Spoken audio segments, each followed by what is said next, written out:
Hi friends, see this watermelon, ಕಲ್ಲಂಗಡಿ ಹಣ್ಣು ಎಷ್ಟು ಚೆನ್ನಾಗಿ ಕಾಣ್ತಾ ಇದೆಯಲ್ಲ ನೋಡಿ.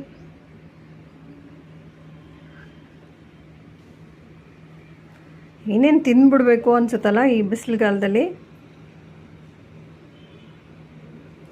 ಆದರೆ ನೋಡಿ, ನಿಮಗೆ ಒಂದು ರಹಸ್ಯ ಹೇಳ್ತೀನಿ. ಇಲ್ಲಿ ನೋಡಿ, ಈ ಕಡೆ ಸೈಡು ಇದು ನೆನ್ನೆನೇ ತೊಗೊಂಡಿದ್ದು, ಒಂದಿನವೂ ಆಗಿಲ್ಲ. ಫ್ರಿಜ್ಜಲ್ಲಿ ಇಟ್ಕೊಂಡಿದ್ದೆ, ಆಮೇಲೆ ತಿನ್ನೋಣ ಅಂತೇಳ್ಬಿಟ್ಟು. ಈಗ ನೋಡಿ, ಈಗ ಕಾಣಿಸ್ತಾ ಇದ್ದಾನ ಹಣ್ಣು ನೋಡಿ.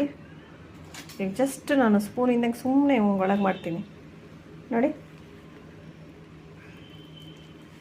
ನೋಡಿ, ಗೊತ್ತಾಗ್ತಾ ಇದೆನಾ?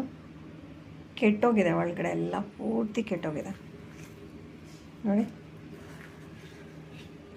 ಕೆಟ್ಟೋಗಿರೋ ಸ್ಮೆಲ್ ಬೇರೆ ಬರ್ತಾ ಇದೆ.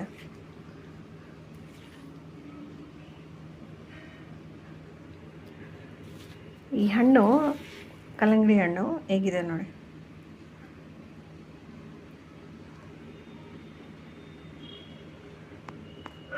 ಅದಕ್ಕೆ ನಾನು ಏನು ಹೇಳಬೇಕು ಅಂದ್ಕೊಂಡಿದ್ದಂದರೆ, ದಯವಿಟ್ಟು ಇವಾಗ ನೀವು ಕಲ್ಲಂಗಡಿ ಹಣ್ಣು ಬೈ ಮಾಡಬೇಡಿ, ಇಲ್ಲ ತಿನ್ನಲೂಬೇಡಿ, ಕೊಂಡ್ಕೊಳ್ಳೇಬೇಡಿ. ಫಸ್ಟ್ ಆಫ್ ಆಲು ಏನಕ್ಕಂತಂದರೆ, ಅವರು ಪೆಸ್ಟಿಸೈಡ್ಸು, ಕೆಮಿಕಲು ಎಲ್ಲ ಯೂಸ್ ಮಾಡಿಬಿಟ್ಟು ಇದೆಲ್ಲ ಫೋರ್ಸ್ಡು ಹಣ್ಣು ಮಾಡಿರೋದು, ಆಯಿತಾ?